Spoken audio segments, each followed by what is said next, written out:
ठंड में गरीब की छत।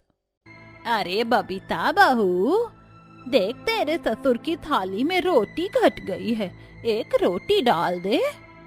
जी दादी माँ। बाबूजी रोटी। नहीं बबीता बहू, मेरा तो पेट एकदम भर गया, अब जरा भी जगह नहीं बची। देखो चंदन की थाली में रोटी नहीं है, ये उसे दे दो। फिर जैसे ही बबीता अपने पति चंदन की थाली में रोटी बढ़ाती है कि तभी, अरे नहीं बबीता, रहने दो, मुझे ज्यादा भूख नहीं है। मैं जानती हूँ बाबूजी, चंदन जी, कि हमारे घर की गरीबी के चलते ही आप लोग रोटी नहीं ले रहे हैं कि कहीं बाकी लोगों को कम ना पड़ जाए। भगवान सारे दुख तू हम गरीबों को ही क्यों देता है? क्यों तू हम गरीबों को भरपेट 2 वक्त की रोटी भी नहीं देता? बाबूजी और चंदन जी दिन भर हड्डियां तोड़कर कमाते हैं और भरपेट खाते भी नहीं। ये कहानी है गुनीराम के घर की। बूढ़ी माँ कैंसर से लड़ रही थी। बीमार पत्नी और बेटे बहू के साथ 2 बच्चे रहते थे, मगर 2 वक्त की रोटी का दुख ही बड़ा दुख नहीं था। सभी बैठकर खाना ही खा रहे होते हैं, तभी अचानक जोर जोर से बिजली कड़कने के साथ आंधी तूफान चलने लगती है और बारिश होने लगती है, जिससे उनके घर की छत से मिट्टी झड़कर उनके खाने की थाली में गिरकर वो रोटी भी उनसे छीन लेती है। बिस्तर पर पड़ी गंगा उठे हुए ठंड से कांपने लगती है। ओह बहू, मुझे कुछ उड़ा दे, बहुत ठंड लग रही है मुझे। मैंने तुझे कहा था ना बेटा कि छत की मरम्मत करा दे। तेरे बापू ने बनाया था सालों पहले ये कमरे का घर, इसे बने जमाने बीत गए। अब छत कच्ची हो चली है, कब गिर जाए कब ढह जाए कोई भरोसा नहीं। और ऊपर से तूफान भी चल रहा है, बारिश भी हो रही है।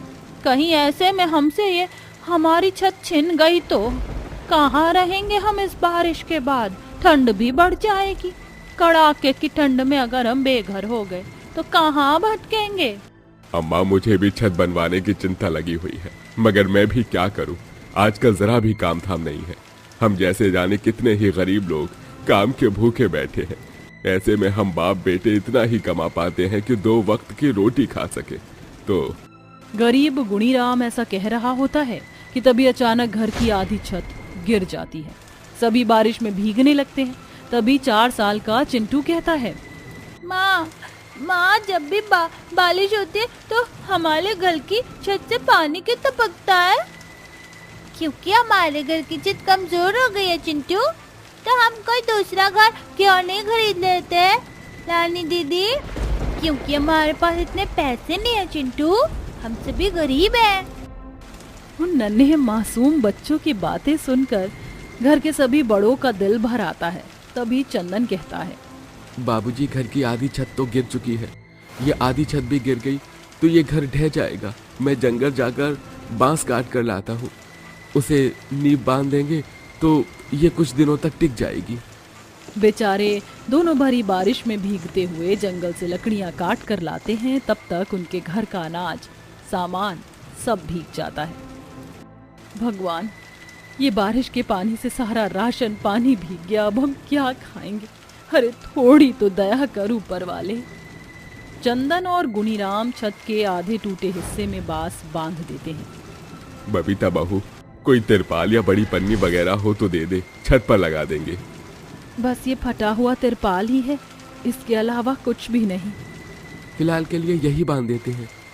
इस तरह से फटे चिटे तिरपाल के नीचे उस गरीब परिवार की रात बीतती है। ऐसे ही थोड़े दिन बीत जाते हैं और अब कड़ाके की ठंड पड़ने लगती है, जिसके चलते आधी रात ठंड से चिंटू और रानी रोने लगते हैं।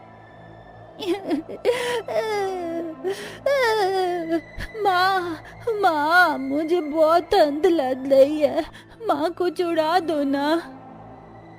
मुझे भी ठंड लग रही है माँ, देखो ना हमारी छत खुली होने की वजह से ठंड और भी अंदर आ रही है। बबीता और चंदन दोनों ही एक एक बच्चे को गोदी में लेकर सुलाने लगते हैं। सारी मुसीबत इस ठंड में ही पड़नी थी। हम गरीबों के परिवार में छत खुली होने की वजह से ठंड मेरी बूढ़ी हड्डियों में चुभ रही है। दादी माँ, मैं अभी आग जलाती हूँ। ठंड से सभी की बिगड़ती हालत देखकर बबीता आग जलाती है बेचारे सभी गिरी हुई छत के घर में आग ताप कर रात बिताते हैं। सुबह होते ही चंदन और गुणीराम काम ढूंढने निकल जाते हैं। इस ठंड में तो सड़क पर जरा भी काम धाम नहीं, फिर हम दोनों बाप बेटे को कौन काम देगा? चंदन, चल मनचंद जी के पास चलते हैं। इस ठंड में उनकी ईंट भट्टी पर ईंट बनाने का काम चल रहा होगा। दोनों ईटा भट्टी पर आते हैं। जयराम जी की मालिक। गुड़ीराम, तुम इतने दिन बाद?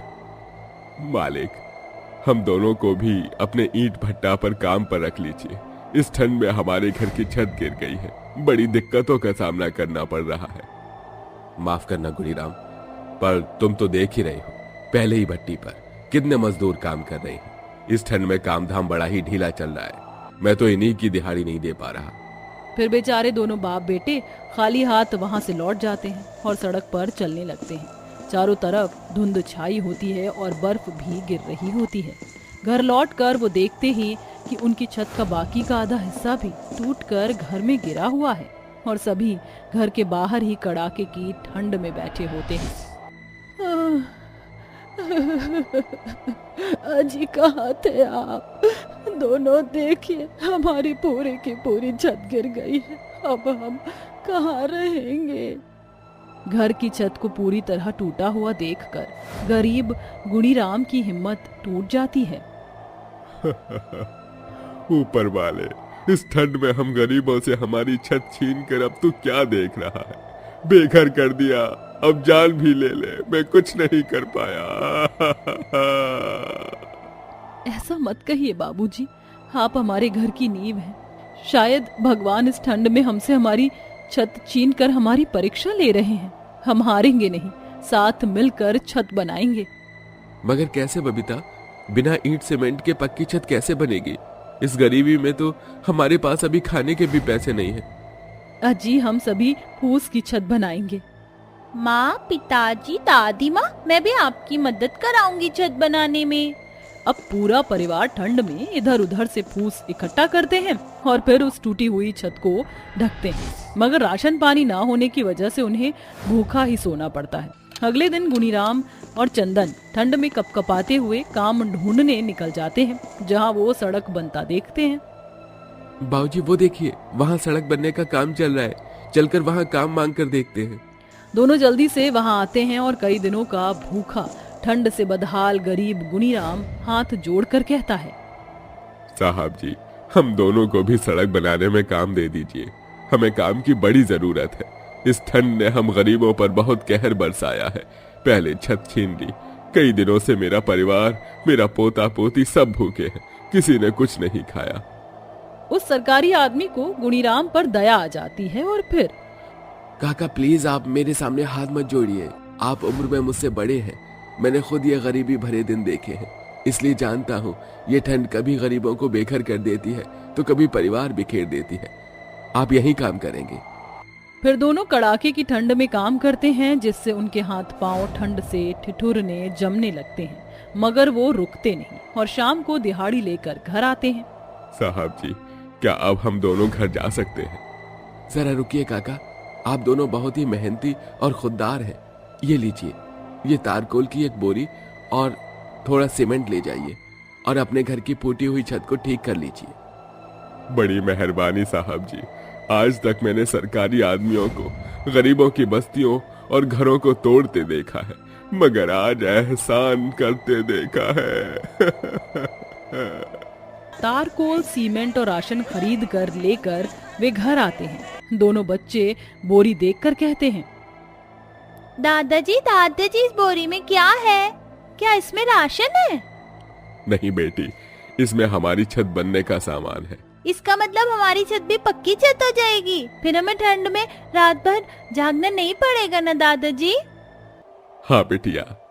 फिर गुणीराम और चंदन तारकोल सीमेंट से पक्की छत बना लेते हैं और कितनी ही कठिनाइयां मुश्किल देखने के बाद वह गरीब परिवार कई दिनों बाद रोटी खाता है।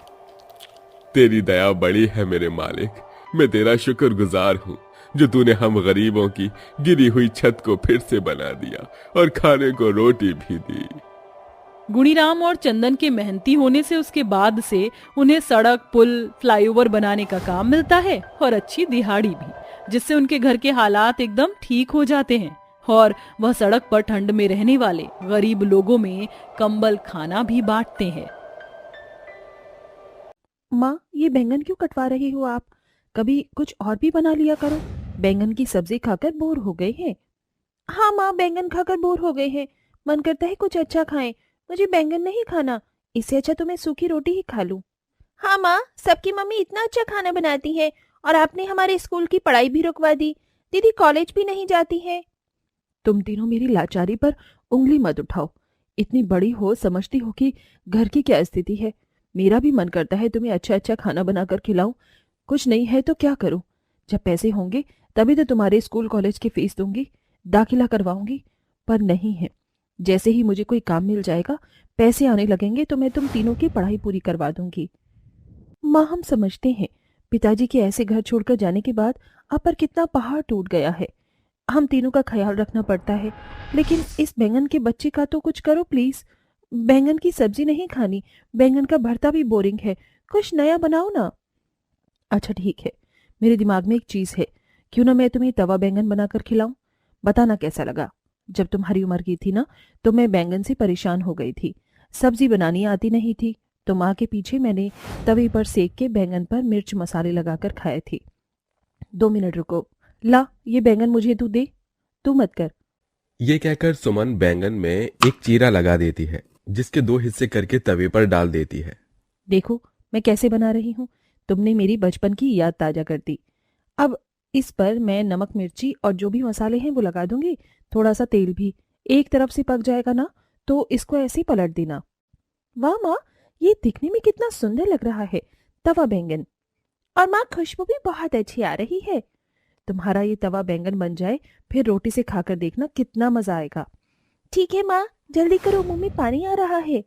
थोड़ी देर में सुमन एक बार में ही 5-6 बैंगन का तवा बैंगन बनाकर प्लेट में रख देती है और फिर रोटी बनाकर अपनी बेटी को खिलाती है। खाते ही तीनों बेटियां खुशी से कहती हैं, वाओ माँ, इट्स सो यम। दीदी वही वाला बोले। हाँ हाँ, सो ब्यूटीफुल, सो डिलीशियस, जस्ट लुकिंग लाइक अ खाओ। ये क्या था? आपकी तारीफ माँ। अच्छा माँ, मेरा पेट भर गया, अब मैं थोड़ा टहलने जा रही हूँ। अच्छा, खाना खाकर ये प्लेट कौन उठा के रखेगा? सो आलसी, सो नालायक, जस्ट लुकिंग लाइक अ कामचोर। वाह माँ, आप भी हमारी तरह। बिल्कुल, मैं क्यों पीछे रहूं तुमसे। चलो चलो, काम करो। फिर तीनों बेटियां अपनी प्लेट उठाकर हैंडपंप के पास रख देती हैं। गरीब सुमन का बड़ी मुश्किल से घर का खर्चा चल रहा था। पति के जाने के बाद उसकी सारी पूंजी उसकी तीनों बेटी थी, जिन्हें वो बहुत पढ़ाना लिखाना चाहती थी, लेकिन पैसों की तंगी से तीनों की पढ़ाई बीच में ही रुक गई। कुछ देर बाद सुमन इधर उधर काम की तलाश में जाती है। उसे कोई काम नहीं मिलता है। माँ आप आ गई? क्या हुआ, उदास क्यों हो आप? मेरी तो समझ नहीं आ रहा, मैं क्या काम करूं। मुझे काम भी नहीं मिल रहा है, मैं तुम्हारी पढ़ाई कैसे कराऊं? माँ, मैं और तपस्या बड़ी हैं, काम ढूंढने बाहर चले जाते हैं। नहीं नहीं, मैं तुम्हें कहीं नहीं जाने दूंगी। कुछ हो गया तो? तुम मेरी मेहनत की आराधना हो, तपस्या हो, कितनी पूजा आरती की है, तब जाकर तुम ही हो। मैं ऐसे नहीं जाने दूंगी। ये काम मैं कर लूंगी, तुम्हें चिंता करने की जरूरत नहीं है।